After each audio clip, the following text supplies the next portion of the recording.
Hey guys, I thought I'd keep with what the tradition seems to be for this week and upload a day late as well. So apologies that it's Saturday and not Friday.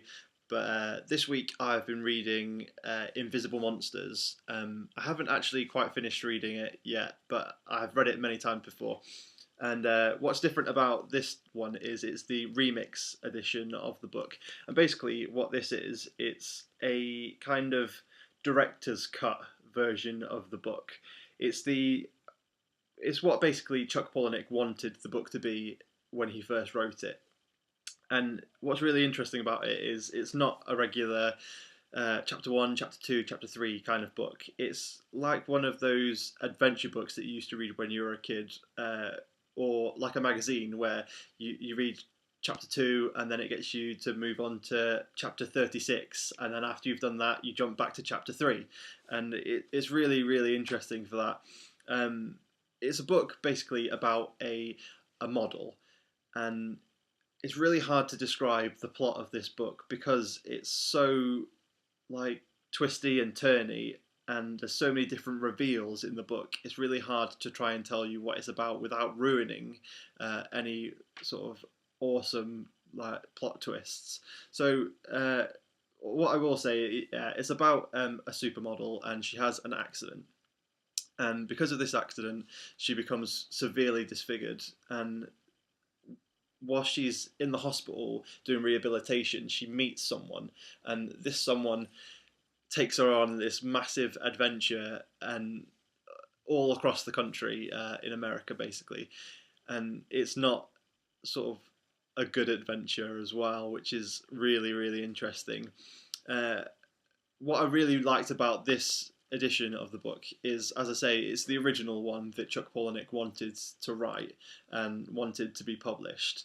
And this is the book that he actually wrote before Fight Club. Fight Club was his first published book, but this is the one he wrote before that. So it's really raw and really sort of there's so many different ideas, and in this book it kind of gets me really excited.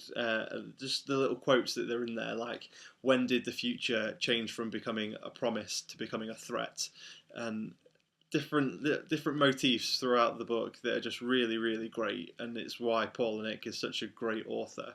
But another thing that's really good about this edition is, I don't know if you can see this, but some of the pages are mirrored, and you have to kind of sort of stand in front of a mirror whilst reading the book, and that whole idea is a really great one because a lot of it is about body image and what you put out in the world, kind of thing.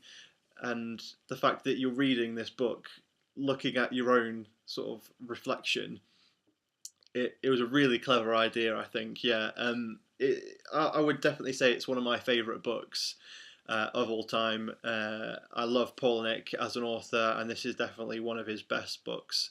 It was the first book I read after reading Fight Club. Fight Club, obviously, I'd seen the film before I read that book, um, and then I was instantly hooked. After I'd read Fight Club, I read Invisible Monsters, and then Survivor, and then went through his books systematically, reading every single one. There are a couple that I don't really like very much as I love his work. I mean, Tell All wasn't great. Pygmy, again, wasn't brilliant, but his most recent one, Damned, is an amazing read. I possibly will read some more Chuck Palahniuk in the space of this year. I still need to finish this one off as well, but I've become a bit obsessed with House this week, so I've watched like three series of House. So apologies for not having read it and not having read Catcher in the Rye like I said I was going to, but hopefully we'll all be back on track. I think I'm the last video that's out of sequence, so fingers crossed. Next week we'll be on track again, and yeah, thanks very much. I'll see you guys next time.